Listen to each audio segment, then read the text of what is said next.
want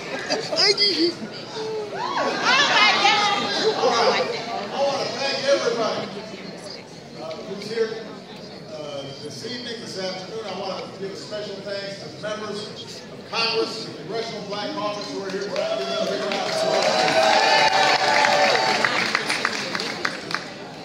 You know, for the past 7 years, and now come on, y'all. I want to go be a sucker. Except for that little guy, he's humble. For the past 7 years, and in some cases before that, the people in this room have been incredible supporters of me and Michelle. And we could not be more grateful for everything you've done for us, everything you've done for the country. And so I just want to start off by saying thank you. Now,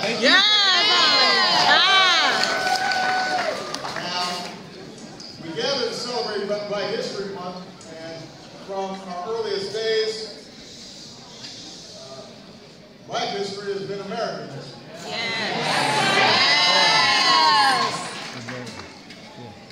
With the slaves who carried the stones to build this White House, the soldiers who fought for our nation's independence, who fought to hold this union together, who fought for freedom of others around the world, with the scientists and inventors who helped unleash American innovation.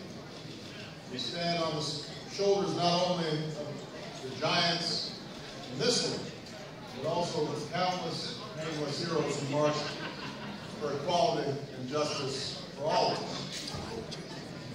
Down through the decades, African-American culture has profoundly shaped American culture, and music, and art, literature, and sports. I want to give a special acknowledgement to my lovely wife. Hey, Michelle!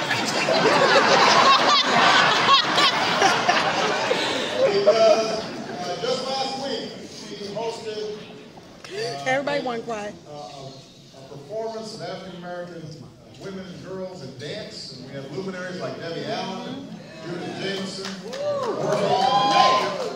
a generation of outstanding young black dancers.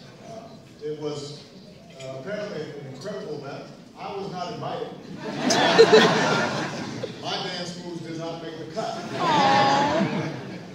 So we are so proud to honor this rich heritage, but Black History Month shouldn't be treated as though it is somehow separate from collective American history. Somehow just boiled down to a compilation of greatest hits from March on Washington or from some of our sports heroes.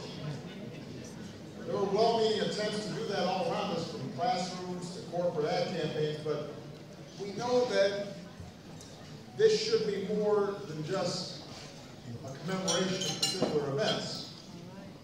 It's about the lived, shared experience of all African Americans, high and low, famous and obscure, and how those experiences have shaped and challenged and ultimately strengthened America.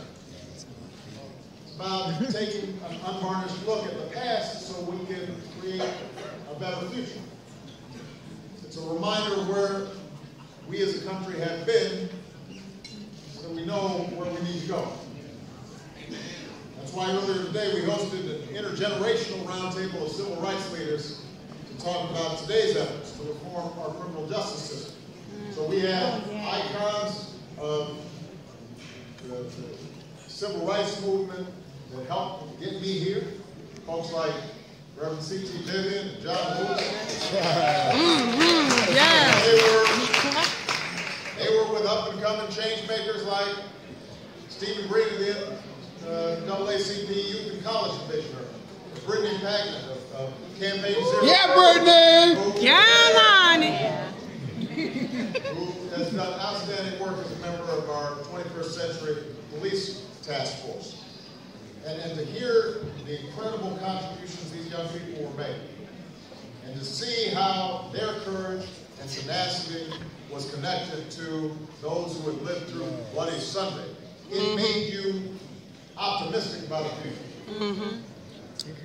It was powerful to see the fathers and the mothers of the movement in this constant interaction, understanding that each successive generation has to take the baton and move us forward.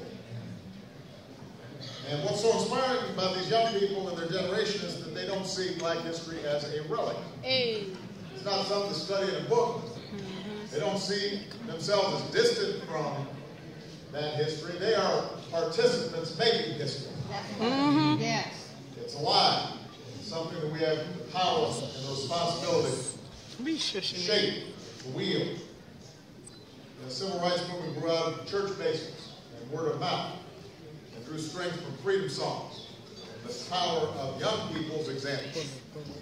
Thanks to technology and social media, today's leaders are building a new inclusive movement that's mobilizing people of all backgrounds to stand up for change. From equal opportunity in education to a smarter criminal justice system, one that's more effective in keeping us safe, but also make sure that everybody's treated fairly under the law. So I want to give a special shout out to young people here today. Yeah. Thank you, Young and hard. And that's the thing about our democracy. It takes all of us. It's important that we have responsive elected officials. Supreme Court appointments are important.